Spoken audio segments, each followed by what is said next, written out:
Hello everyone, thank you for joining me around the fireside tonight. My name is Joe, and I'm here to tell you a story. A story about mystery and deceit, about red-headed men and strange job situations, about pawnbrokers, plots and counterplots. Tonight, the world's greatest detective and his faithful assistant return in Arthur Conan Doyle's Adventures of Sherlock Holmes, second story, The Red-Headed League, as published in 1891. As always, if you enjoy this episode, please do let me know by leaving a rating or review, by liking or commenting, and subscribing to Tales by the Fireside on your platform of choice. You can also check out our website, talesbythefireside.com, for information on how you can support the channel, listen to all the episodes, and join our mailing list. Now please, get comfortable, let go of the daylight, and join me for our story.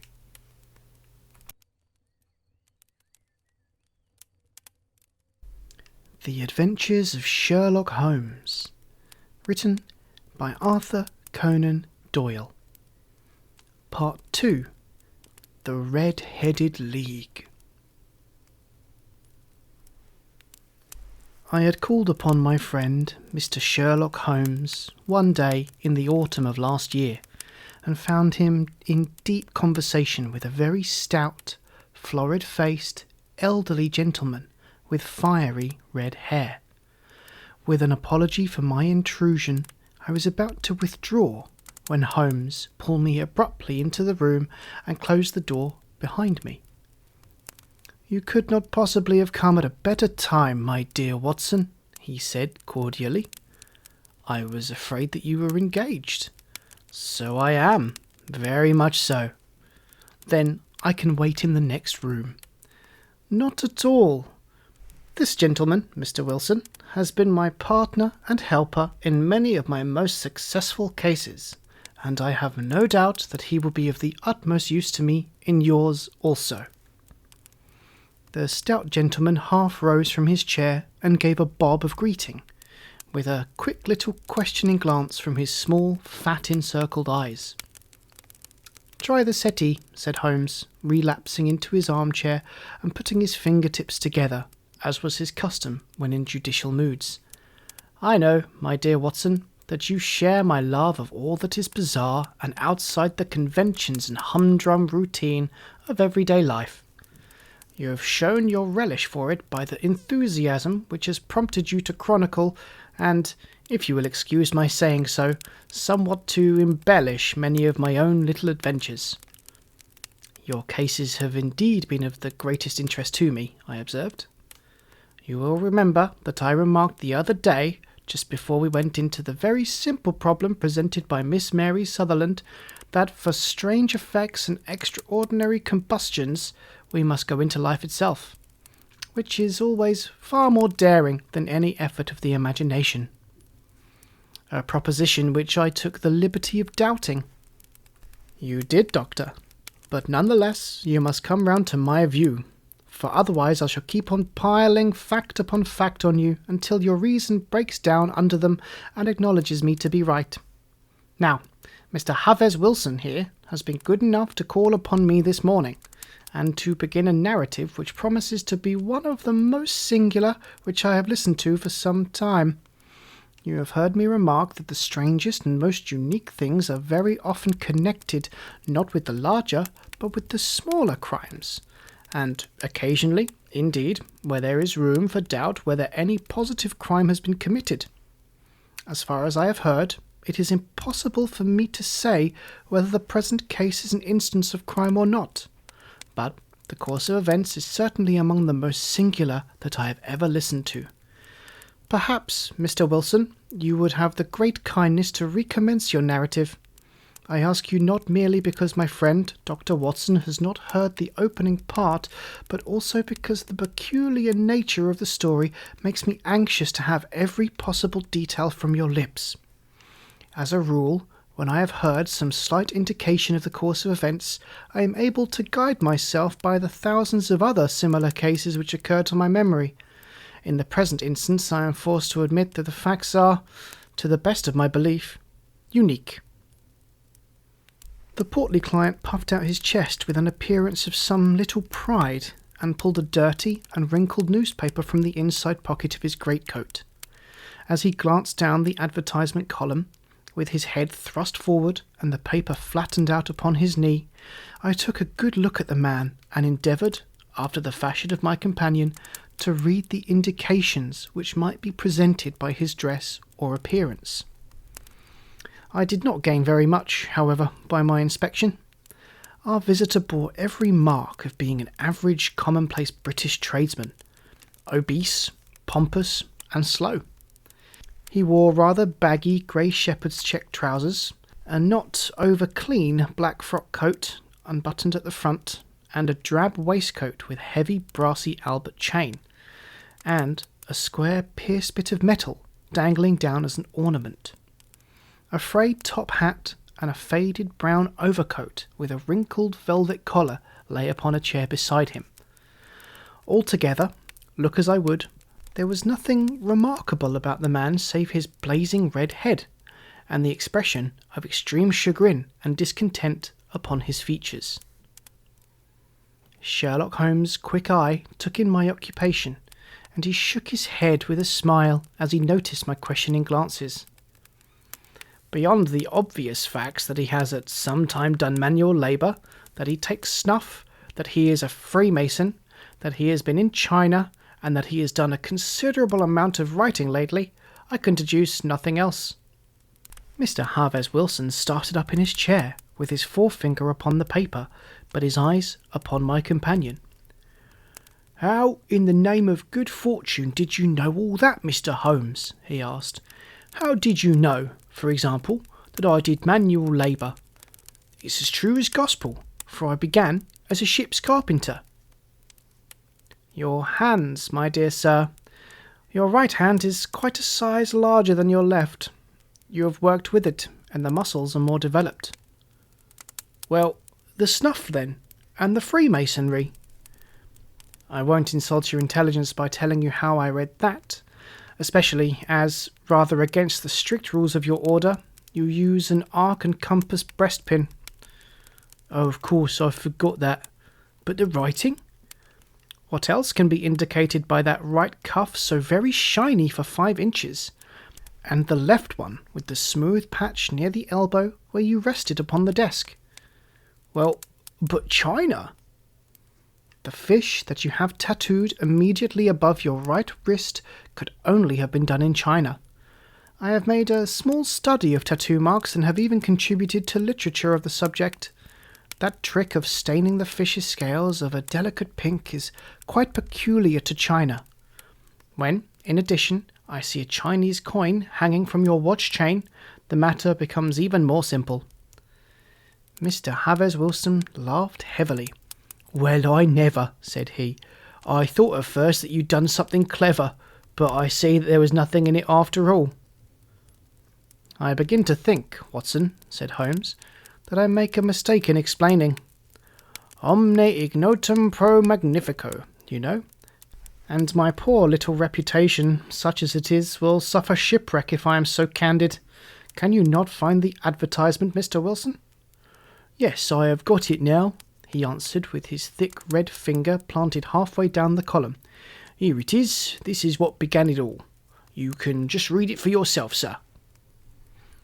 I took the paper from him and read as follows: "To the Red-Headed League, on account of the bequest of the late Ezekiah Hopkins of Lebanon, Pennsylvania, USA, there is now another vacancy open which entitles a member of the League to a salary of £4 a week for purely nominal services.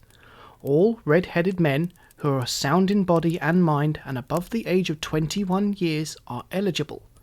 Apply in person on Monday at 11 o'clock to Duncan Ross at the offices of the League, 7 Pope's Court, Fleet Street." "What on earth does this mean?" I ejaculated after I had twice read over the extraordinary announcement. Holmes chuckled and wriggled in his chair, as was his habit when he was in high spirits. "It is a little off the beaten track, isn't it?" he said. "And now, Mr. Wilson, off you go at scratch and tell us more about yourself, your household, and the effect which this advertisement had upon your fortunes. You will first make a note, Doctor, of the paper and the date." "It is the Morning Chronicle of April 27th, 1890, just 2 months ago."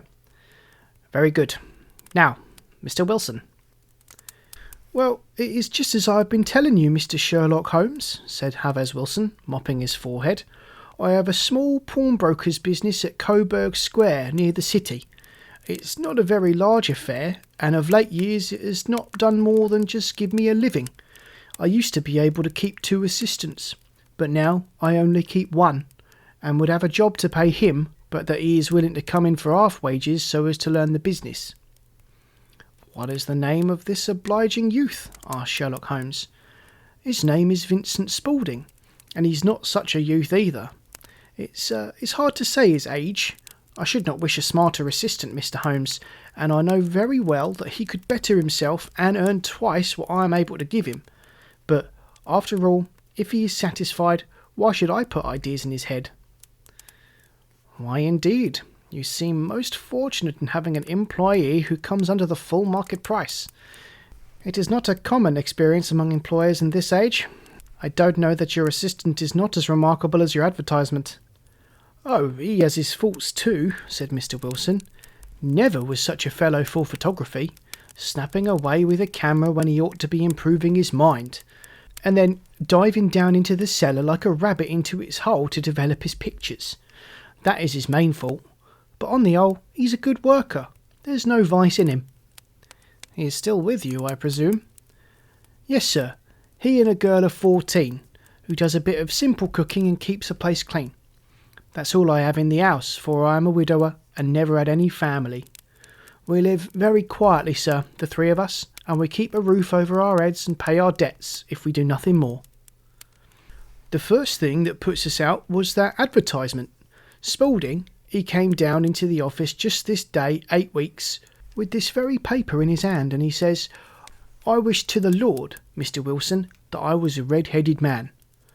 'Why's that?' I asks.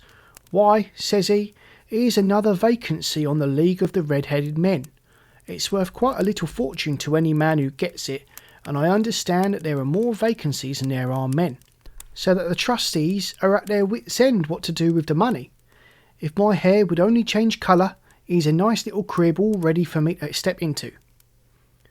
"Why, what is it then?" I asked. "You see, Mr. Holmes, I am a very stay-at-home man, and as my business came to me, instead of my having to go to it, I was often weeks on end without putting my foot over the doormat. In that way, I didn't know much of what was going on outside, and I was always glad of a bit of news." "Have you never heard of the League of the Red-Headed Men?" he asked with his eyes open. "Never." "Why, I wonder at that, for you are eligible yourself for one of the vacancies." "And what are they worth?" I asked.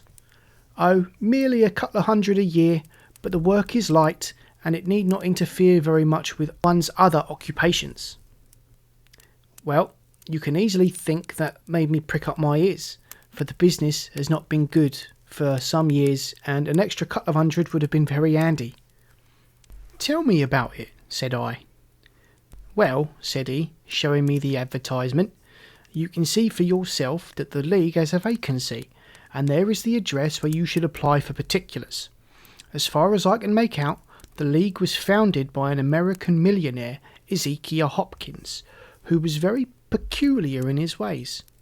He was himself red-headed, and had a great sympathy for all red-headed men.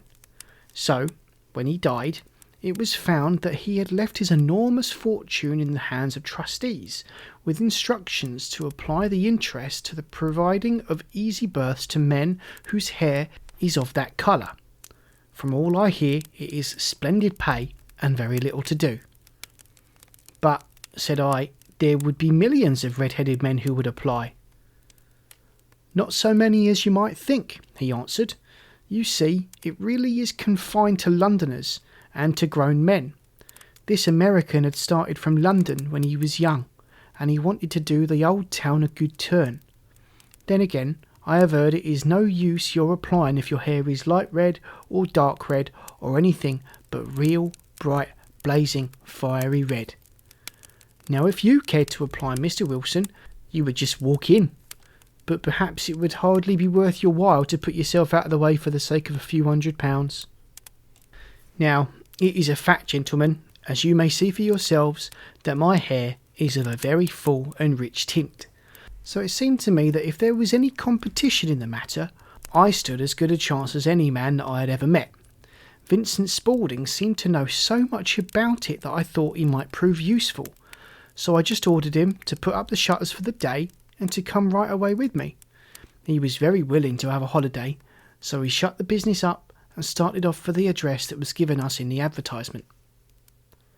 I had never hoped to see such a sight as that again, Mr. Holmes. From north, south, east and west, every man who had a shade of red in his hair had tramped into the city to answer the advertisement. Fleet Street was choked with red-headed folk, and Pope's Court looked like a coster's orange barrow. I should not have thought there were so many in the whole country as were brought together by that single advertisement. Every shade of colour they were: straw, lemon, orange, brick, Irish setter, liver, clay. But as Spaulding said, there were not many who had the real, vivid, flame-coloured tint. When I saw how many were waiting, I would have given it up in despair, but Spaulding would not hear of it. How he did it I could not imagine, but he pushed and pulled and butted until he got me through the crowd and right up to the steps which led to the office. There was a double stream upon the stair, some going up in hope and some coming back dejected, but we wedged in as well as we could and soon found ourselves in the office. "Your experience has been a most entertaining one," remarked Holmes, as his client paused and refreshed his memory with a huge pinch of snuff. "Pray continue your very interesting statement." There was nothing in the office but a couple of wooden chairs and a deal table, behind which sat a small man with a head that was even redder than mine. He said a few words to each candidate as he came up, and then he always managed to find some fault in them which would disqualify them. Getting a vacancy did not seem to be such a very easy matter after all. However, when our turn came, the little man was much more favourable to me than to any of the others, and he closed the door as we entered, so that he might have a private word with us. "This is Mr. Abez Wilson," said my assistant, "and he is willing to fill a vacancy in the League." "And he is admirably suited to it," the other answered. "He has every requirement.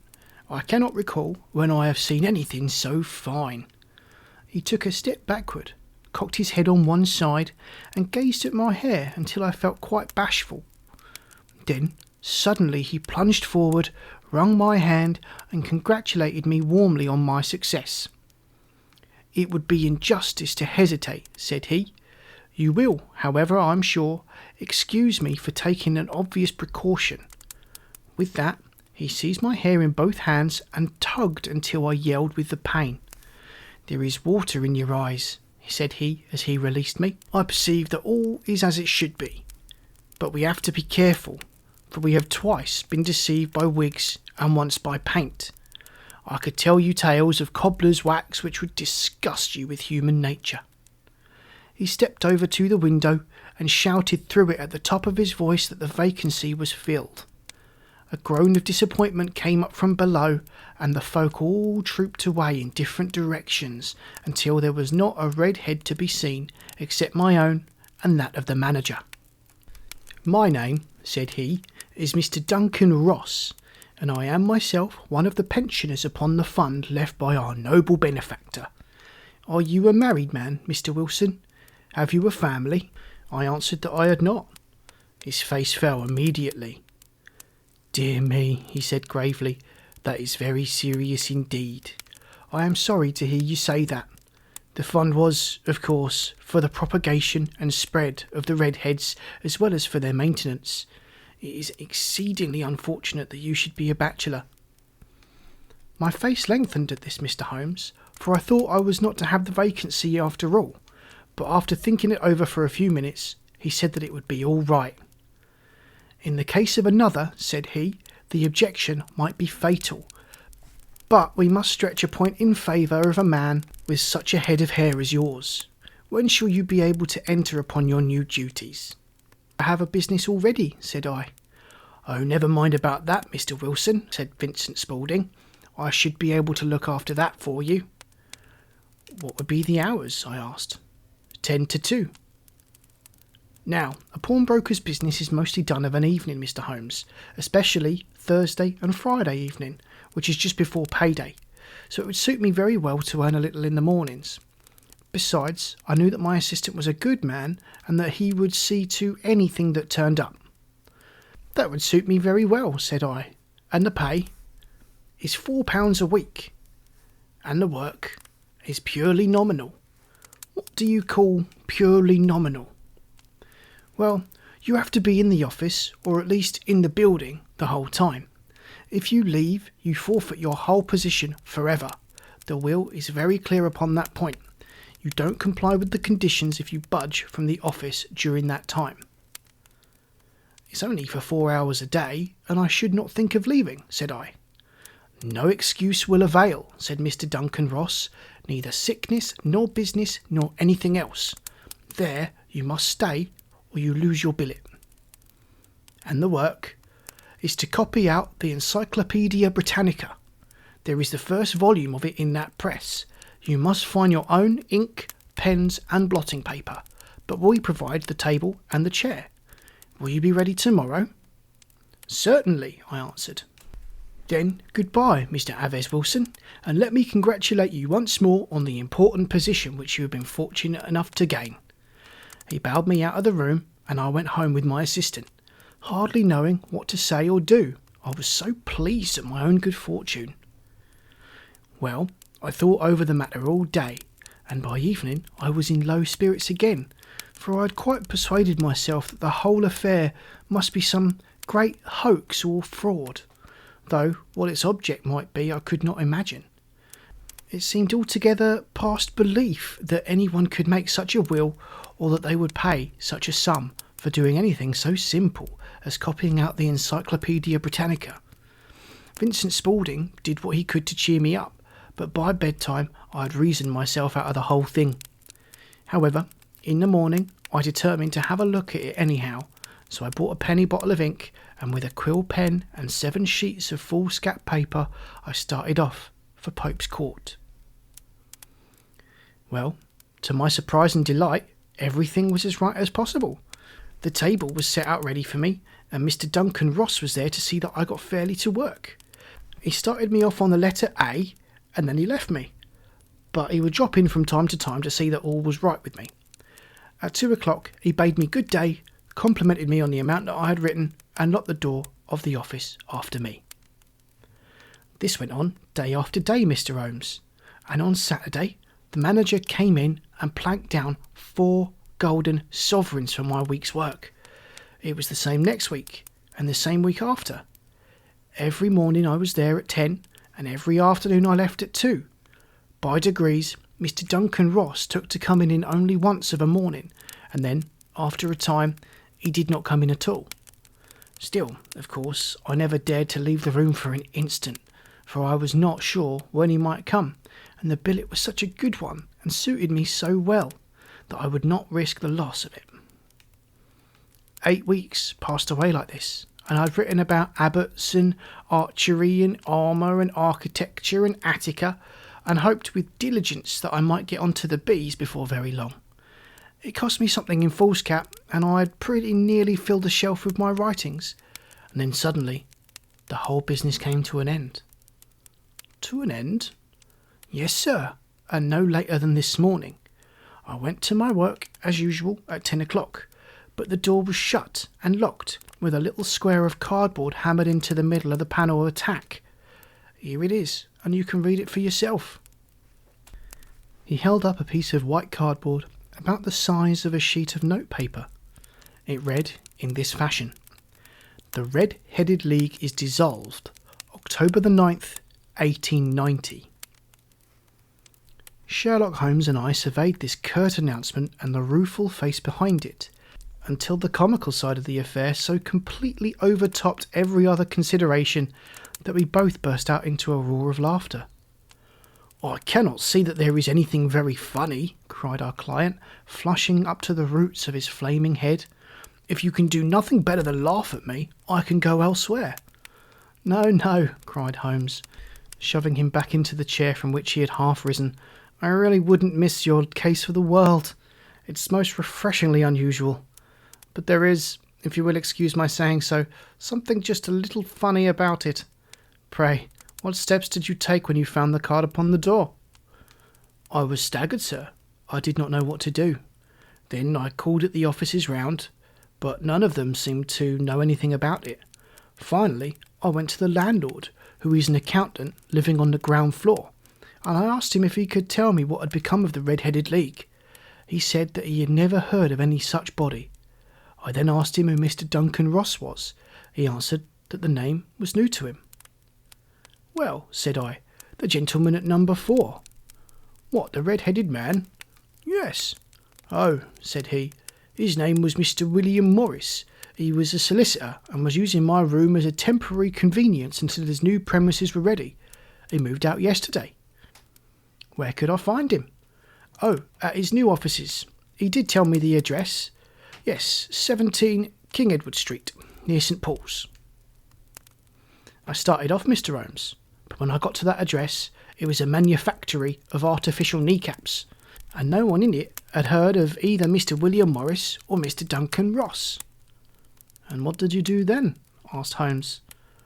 "I went home to Saxe Coburg Square, and I took the advice of my assistant, but he could not help me in any way. He could only say that if I waited I should hear by post, but that was not quite good enough, Mr. Holmes. I did not wish to lose such a place without a struggle, so as I heard that you were good enough to give advice to poor folk who were in need of it, I came right away to you." "And you did very wisely," said Holmes. "Your case is an exceedingly remarkable one, and I shall be happy to look into it. From what you have told me, I think it is possible that graver issues hang from it than might at first sight appear." "Grave enough," said Mr. Havers Wilson. "Why, I have lost £4 a week." "As far as you are personally concerned," remarked Holmes, "I do not see that you have any grievance against this extraordinary league. On the contrary, you are, as I understand, richer by some £30, to say nothing of the minute knowledge which you have gained on every subject which comes under the letter A. You have lost nothing by them." "No, sir, but I want to find out about them, and who they are, and what their object was in playing this prank, if it was a prank, upon me. It was a pretty expensive joke for them, for it cost them £2 and £30. "We shall endeavour to clear these points up for you. And first, 1 or 2 questions, Mr. Wilson. This assistant of yours who first called your attention to the advertisement, how long had he been with you?" "About a month then." "How did he come?"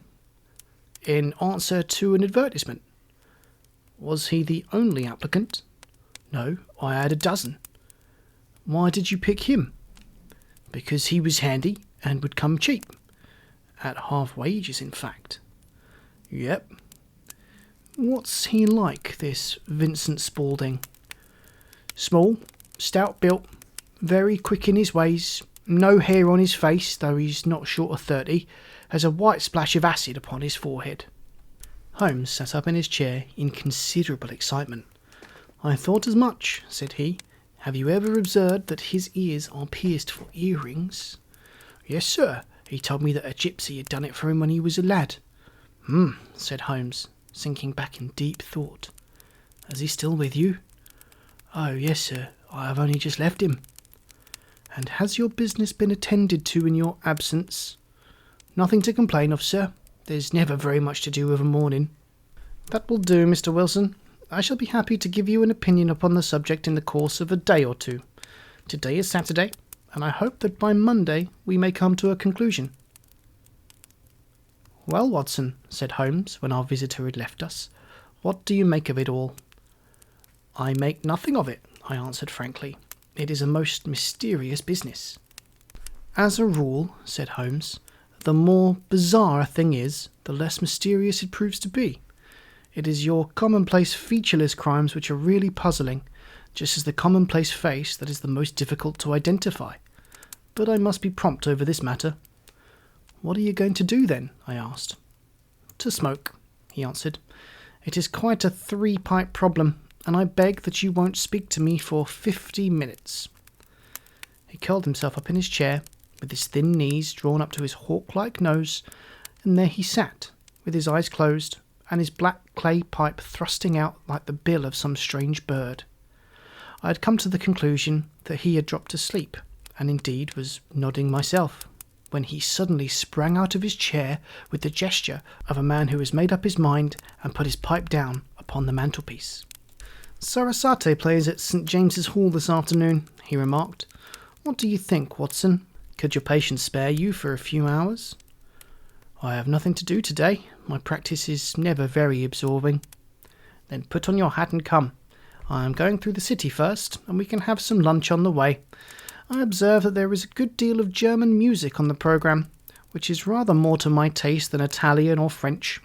It's introspective, and I want to introspect. Come along." We travelled by the Underground as far as Aldersgate, and a short walk took us to Saxe-Coburg Square, the scene of the singular story which we had listened to in the morning.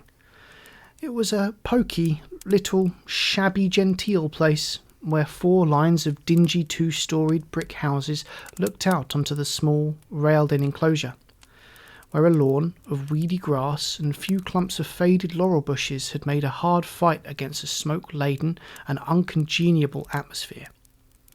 3 gilt balls and a brown board with Havers Wilson in white letters upon a corner house announced the place where our red-headed client carried out his business. Sherlock Holmes stopped in front of it with his head on one side and looked it all over, with his eyes shining brightly between puckered lids. Then he walked slowly up the street and down again to the corner, still looking keenly at the houses. Finally he returned to the pawnbrokers, and, having thumped vigorously upon the pavement with his stick 2 or 3 times, he went up to the door and knocked.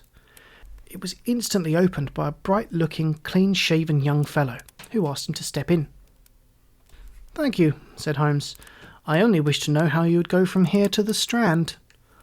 "Third right, 4th left," answered the assistant promptly, closing the door. "Smart fellow, that," observed Holmes as we walked away. "He is, in my judgment, the 4th smartest man in London, and for daring I am not sure that he has not a claim to be 3rd. I have known something of him before." "Evidently," said I, "Mr. Wilson's assistant counts for a good deal in this mystery of the Red-Headed League. I am sure that you inquired your way merely in order that you might see him."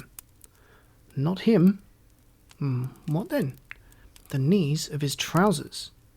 "And what did you see?" "What I expected to see." "Why did you beat the pavement?" "My dear doctor, this is a time for observation, not for talk. We are spies in an enemy's country. We know something of Saxe-Coburg Square. Now let us explore the parts which lie behind it." The road in which we found ourselves as we turned round the corner from the retired Saxe-Coburg Square presented as great a contrast to it as the front of a picture does to the back. It was one of the main arteries in which conveyed traffic of the city to the north and west. The roadway was blocked with the immense stream of commerce flowing in a double tide inward and outward, while the footpaths were black with the hurrying swarm of pedestrians. It was difficult to realise as we looked at the line of fine shops and stately business premises that they really abutted on the other side upon the faded and stagnant square which we had just quitted. "Let me see," said Holmes, standing at the corner and glancing along the line. "I should like just to remember the order of the houses here. It is a hobby of mine to have an exact knowledge of London. There is Mortimer's, the tobacconist, the fine little newspaper shop, the Coburg branch of the City and Suburban Bank, the vegetarian restaurant, and McFarlane's carriage-building depot. That carries us right on to the other block. And now, Doctor, we've done our work, so it's time we had some play. A sandwich and a cup of coffee.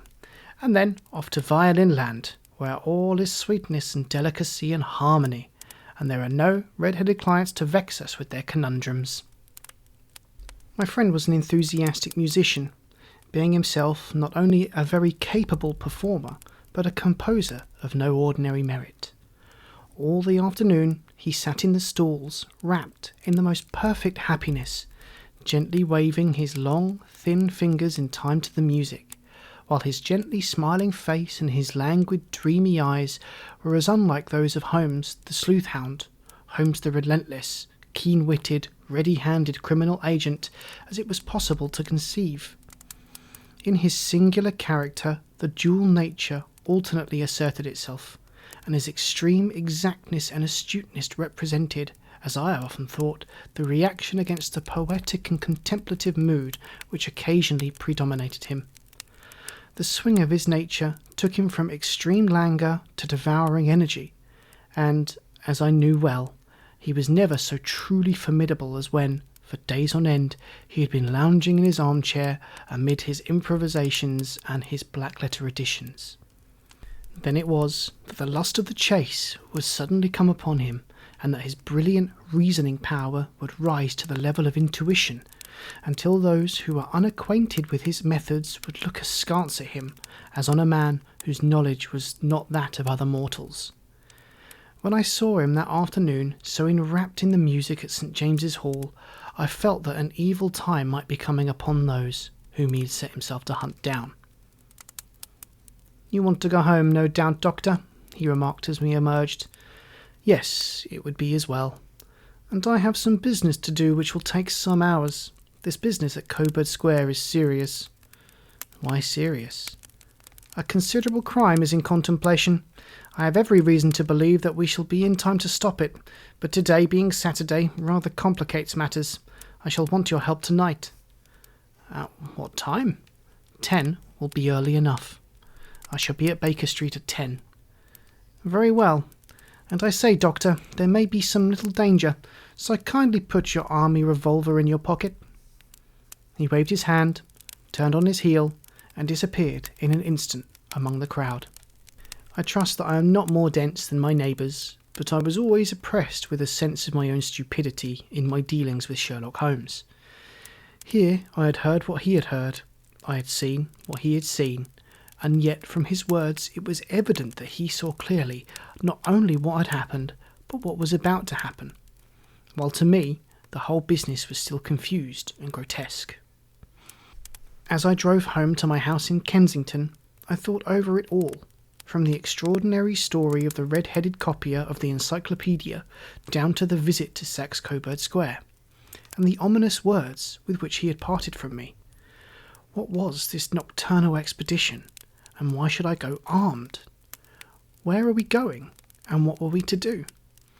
I had the hint from Holmes that this smooth-faced pawnbroker's assistant was a formidable man, a man who might play a deep game. I tried to puzzle it out, but gave it up in despair and set the matter aside until night should bring an explanation. It was 9:15 when I started from home and made my way across the park, and so through Oxford Street to Baker Street. 2 hansoms were standing at the door, and as I entered the passage I heard the sound of voices from above. Upon entering his room, I found Holmes in an animated conversation with 2 men, one of whom I recognised as Peter Jones, the official police agent, while the other was a long, thin, sad-faced man, with a very shiny hat and oppressively respectable frock coat. "Ah, our party is complete," said Holmes, buttoning up his pea-jacket and taking his heavy hunting crop from the rack. "Watson, I think you know Mr. Jones of Scotland Yard. Let me introduce you to Mr. Merryweather, who is to be our companion in tonight's adventure." "We're hunting in couples again, Doctor, you see," said Jones in his consequential way. "Our friend here is a wonderful man for starting a chase. All he wants is an old dog to help him do the running down." "I do hope a wild goose may not prove to be the end of our chase," observed Mr. Merryweather gloomily. "You may place considerable confidence in Mr. Holmes, sir," said the police agent loftily. "He has his own little methods which are, if you won't mind my saying so, just a little too theoretical and fantastic. But he has the makings of a detective in him. It is not too much to say that once or twice, as in the business of the Sholto murder and the Agra treasure, he has been more nearly correct than the official force." "Oh, if you say so, Mr. Jones, it's all right," said the stranger with deference. "Still, I confess that I miss my rubber. It's the first Saturday night for 27 years that I've not had my rubber." "I think that you'll find," said Sherlock Holmes, "that you will play for a higher stake tonight than you have ever done yet, and that play will be more exciting. For you, Mr. Merryweather, the stake will be some £30,000, and for you, Jones, it will be the man upon whom you wish to lay your hands. John Clay, the murderer, thief, smasher, and forger. He's a young man, Mr. Merryweather, but he is at the head of his profession, and I would rather have my bracelets on him than on any criminal in London. He's a remarkable man, is young John Clay. His grandfather was a royal duke, and he himself has been to Eton and Oxford. His brain is as cunning as his fingers, and though we meet signs of him at every turn, we never know where to find the man himself. He'll crack a crib in Scotland one week, and be raising money to build an orphanage in Cornwall the next. I've been on his track for years, and have never set eyes on him yet. I hope that I may have the pleasure of introducing you tonight. I have had one or two little turns also with Mr. John Clay, and I agree with you that he is at the head of his profession. It is past 10, however, and quite time that we started. If you two will take the first hansom, Watson and I will follow in the second." Sherlock Holmes was not very communicative during the long drive, and lay back in the cab, humming the tunes which he had heard in the afternoon. We rattled through an endless labyrinth of gaslit streets until we emerged onto Farringdon Street. "We are close there now," my friend remarked. "This fellow Merryweather is a bank director, and personally interested in the matter. I thought it as well to have Jones with us also. He's not a bad fellow, though an absolute imbecile in his profession. He has one positive virtue. He is as brave as a bulldog and as tenacious as a lobster if he gets his claws upon anyone. Here we are, and they are waiting for us." We had reached the same crowded thoroughfare which we had found ourselves in the morning. Our cabs were dismissed, and, following the guidance of Mr. Merryweather, we passed down a narrow passage and through a side door which he opened for us. Within there was a small corridor, which ended in a very massive iron gate. This also was opened, and led down a flight of winding stone steps which terminated at another formidable gate. Mr. Merryweather stopped to light a lantern, and then conducted us down a dark, earth-smelling passage. And so, after opening a third door into a huge vault or cellar which was piled all round with crates and massive boxes. "You are not very vulnerable from above," Holmes remarked as he held up the lantern and gazed about him. "Nor from below," said Mr. Merryweather, striking his stick upon the flags which lined the floor. "Why, dear me, it sounds quite hollow," he remarked, looking up in surprise. "I must really ask you to be a little more quiet," said Holmes severely. "You have already imperilled the whole success of our expedition. Might I beg that you would have the goodness to sit down upon one of those boxes and not to interfere?" The solemn Mr. Merryweather perched himself upon a crate, with a very injured expression on his face, while Holmes fell to his knees upon the floor and, with the lantern and a magnifying glass, began to examine minutely the cracks between the stones. A few seconds sufficed to satisfy him, for he sprang to his feet again and put his glass in his pocket. "We have at least an hour before us," he remarked, "for they can hardly take any steps until the good pawnbroker is safely in bed. Then they will not lose a minute, for the sooner they do their work, the longer time they will have for their escape. We are at present, Doctor, as you have no doubt divined, in the cellar of the city branch of one of the principal London banks. Mr. Merryweather is the chairman of directors, and he will explain to you that there are reasons why the more daring criminals of London should take a considerable interest in this cellar at present." "It is our French gold," whispered the doctor. "We have had several warnings that an attempt might be made upon it." "Your French gold?" "Yes. We had occasion some months ago to strengthen our resources, and borrowed for that purpose 30,000 Napoleons from the Bank of France. It has become known that we have never had occasion to unpack the money, and that it is still lying in our cellar. The crate upon which I sit contains 2,000 Napoleons packed between layers of lead foil.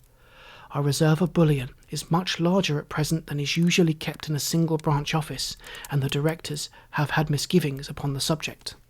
"Which were very well justified," observed Holmes, "and now is that time we arranged our little plans. I expect that within an hour matters will come to a head. In the meantime, Mr. Merryweather, we must put the screen over that dark lantern." "And sit in the dark?" "I am afraid so. I had brought a pack of cards in my pocket, and I thought that, as we were partie carré, you might have had your rubber after all.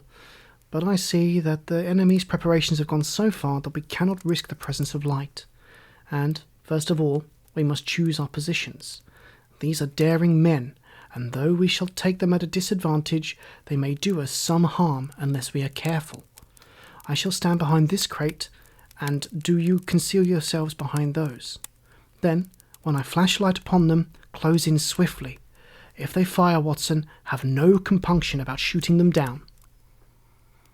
I placed my revolver, cocked, upon the top of the wooden crate behind which I crouched. Holmes shot the slide across the front of the lantern and left us in pitch darkness. Such an absolute darkness as which I have never before experienced.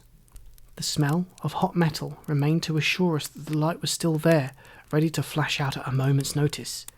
To me, with my nerves worked up to a pitch of expectancy, there was something depressing and subduing in the sudden gloom, and in the cold, dank air of the vault.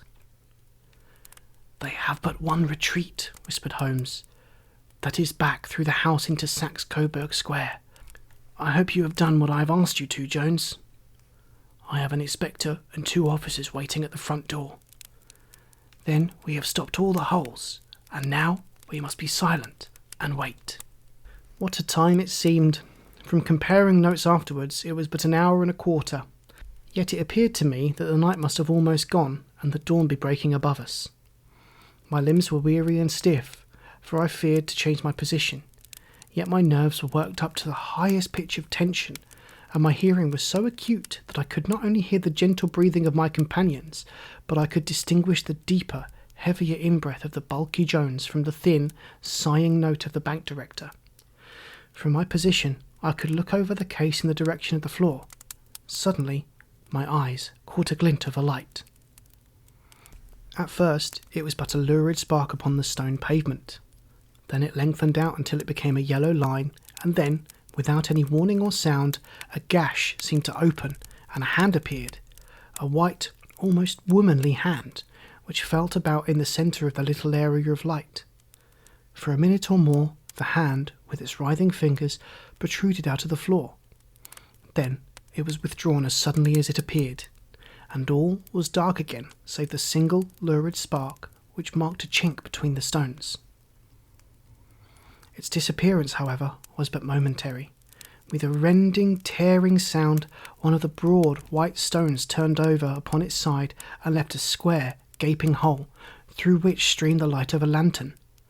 Over the edge there peeped a clean-cut, boyish face, which looked keenly about it, and then, with a hand on either side of the aperture, drew itself shoulder-high and waist-high until one knee rested upon the edge.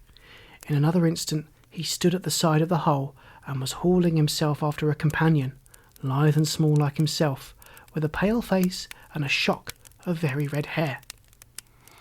"It's all clear," he whispered. "Have you the chisel and the bags? Great Scott, jump, Archie, jump, and I'll swing for it." Sherlock Holmes had sprung out and seized the intruder by the collar. The other dived down the hole, and I heard the sound of rending cloth as Jones clutched at his skirts. The light flashed upon the barrel of a revolver, but Holmes's hunting crop came down on the man's wrist, and the pistol clinked upon the stone floor. "It's no use, John Clay," said Holmes blandly. "You have no chance at all." "So I see," the other answered with the utmost coolness. "I fancy that my pal is all right, though I see you've got his coat-tails." "There are 3 men waiting for him at the door," said Holmes. "Oh, indeed. You seem to have done the thing very completely. I must compliment you." "And I you," Holmes answered. "Your red-headed idea was very new and effective." "You'll see your pal again presently," said Jones.